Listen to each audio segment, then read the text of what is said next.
Good day everyone, welcome back to True Celebrity Stories. It's great to meet again. In this video, we'll discuss why the talented comedic actor Eddie Murphy disappeared from the Hollywood movie scene.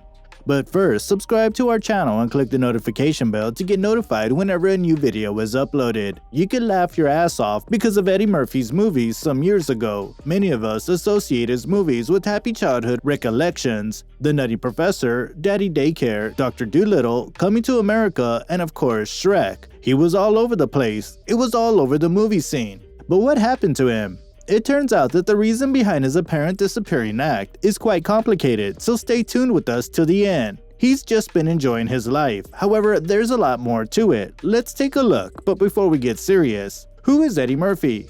When this super talented actor was a teenager, he began doing stand-up comedy and eventually joined the cast of Saturday Night Live. Murphy co-starred in 48 Hours alongside Nick Nolte when he was 21, and he went on to star in Trading Places, Beverly Hills Cop, Coming to America, The Nutty Professor, and Shrek.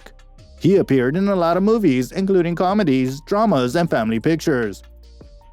Eddie Murphy was born in Brooklyn, New York on April 3, 1961. He grew up in the Bushwick Projects with his father, Charles, a New York City cop, an amateur comedian, Lillian, a telephone operator, and his brother, Charles. When he was 3 years old, his parents split. 5 years later, his father died, and his mother spent time in the hospital.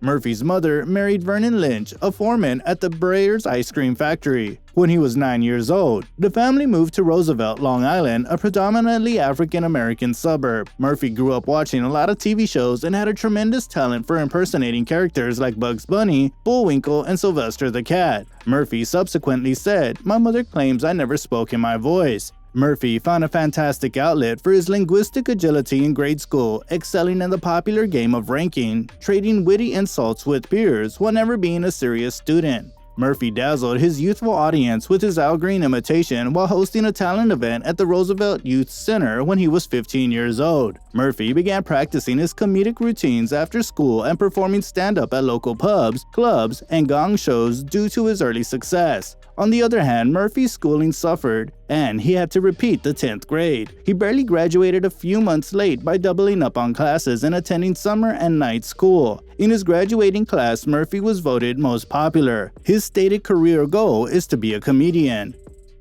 While Eddie Murphy hasn't done much in the past few years, despite his status as a Hollywood icon started in his days on Saturday Night Live in the 1980s, what has happened to him? What's he been up to lately? As it turns out, he's been going about his business just like the rest of us. Murphy's big screen career has always been a roller coaster, from massive hits like Beverly Hills Cop to flops like The Adventures of Pluto Nash, still remembered as one of Hollywood's biggest flops. Despite this, Murphy has had a particular bad decade, thanks to starring roles in a string of box office flops, including 2007's Norbit, for which he got 3 Razzie Awards. Following Norbit, he had a succession of Razzie-nominated performances in movies including Meet Dave, Imagine That, and 1,000 Words, all of which made his Oscar-nominated return in Dreamgirls in 2006 feel like a missed chance. Even his biggest hit, Tower Heist, fell short of expectations compared to Murphy's past successes. Murphy, to his credit, has been more thoughtful in recent years, even admitting that some of his career decisions may not have been ideal. In 2015, he told the Washington Post, "The paycheck movies are done for me." After a 4-year layoff with the indie movie Mr. Church, Murphy's return to the big screen generated a lot of buzz. Murphy would even be raised for Oscar consideration in the category of Best Supporting Actor, according to The Hollywood Reporter. He didn't get nominated in the end, and the movie was a flop, receiving no love from any significant award events. On the other hand, the critics did not jump at the chance to lay the blame at Murphy's feet. Murphy performed a meticulously composed performance, according to the Los Angeles Times. So what exactly was the issue? The movie was repugnant for its degrading perspective, though unintentionally so, of a black man, and repugnant for its emptying out of one of the great black artists of the day into a sanitized emblem of acceptable blackness, according to Richard Brody of The New Yorker. But arguably the most telling aspect of Mr. Church, both the acclaim and the criticism, is how Murphy himself felt about the movie. It was just a super easy movie to go do, and everybody was extremely cool, Murphy said of Mr. Church in an interview with the New York Times. times. So I went and did it. Then I went back to the hammock in the garden, Brody writes. To put it in another way, Murphy is no longer taking his acting career seriously, and neither should anyone else.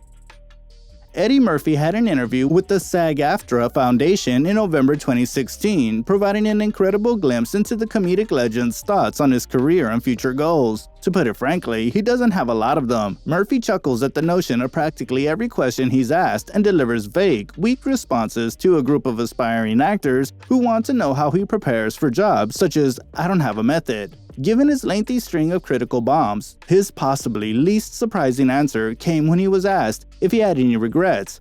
"I used to joke about movies that flopped," Murphy replied, adding, "I don't even say I have movies that flopped anymore. I'm like, anything that you gotta do, they put it on the screen and they gave you some paper, that's a fucking hit." Is that a hilarious take on the muddled pedigree of his acting career? Absolutely. It is also the kind of attitude that's led to a few decades of questionable role choices and the reluctance of quality collaborators who felt that his heart was never really in it in the first place? Possibly. Murphy's preference for being a laid-back dad over being a Hollywood megastar was reinforced in May 2016 when Paige Butcher and his fiancée welcomed their first child, Izzy Murphy. Murphy has 8 other children with 4 other women, including a daughter with former Spice Girl Melanie Mel B. Brown. Thus, Izzy's birth was hardly a first for him. In August 2016, he told Extra about his newest bundle of joy. "She's doing beautifully. She started sleeping through the night," says the narrator. Murphy's dedicated to domestic bliss, however, is limited. He went on to say, "I don't change diapers because I'd be terrible at it, and it wouldn't be fair to the kid." Murphy told reporters at the Los Angeles premiere of Mr. Church in September 2016 that he's happy with his life now that he's out of the spotlight. In an interview with Vanity, he noted, "My stuff is on TV all of the time for anyone checking for it. When they do, suppose they'll next hear me say something amusing? I'm not sure because I'm heading back to the backyard to relax."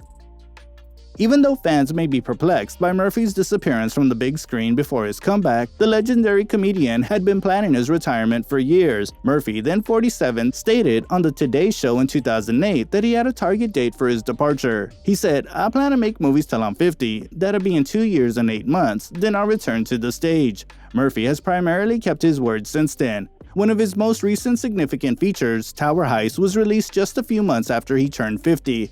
Since then, he's only starred in 2 other movies, the unimpressive 1,000 Words from 2012 and Mr. Church from 2016. Meanwhile, upon writing the Mark Twain Prize for American Humor in 2015, he did some stand-up comedy for the first time in nearly 3 decades. Murphy refined his stand-up act in bars before making his big break on Saturday Night Live, where he developed a great stage rapport that made his 1982 concert movie Delirious, and to a lesser extent 1987's Raw, an all-time comedy classic.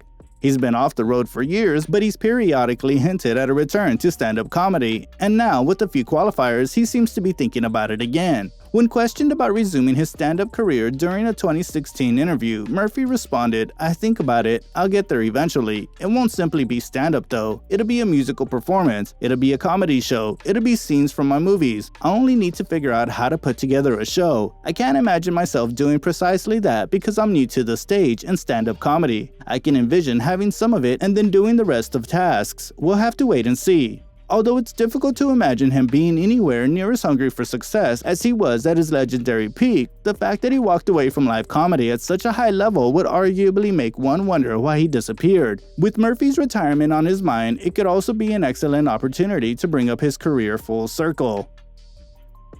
Murphy may not be around as much these days, but that doesn't mean he'll be gone forever. The 60-year-old actor worked on several projects, including a role as Richard Pryor's father in a Lee Daniels movie and the long-awaited 4th chapter of the Beverly Hills Cop franchise. Murphy produced and acted in Dolomite Is My Name as Rudy Ray Moore in October 2019. The movie was released on Netflix and garnered a lot of positive feedback. On Rotten Tomatoes, the movie has a 97% rating, with critics agreeing that Eddie Murphy makes Dolomite Is My Name just as flamboyant, aggressive, and ultimately hard to resist as its topic.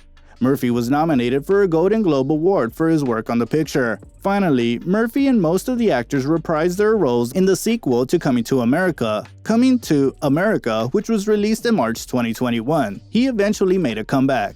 We've made it to the end of this video, so what do you think? Will Eddie Murphy retire for good, or will he continue with his acting? Please let us know in the comment section. If you enjoyed the video, make sure to drop a like and subscribe. Oh, and turn on post notifications. Now, if you'll excuse me, thank you for watching. I'll see you in the next video.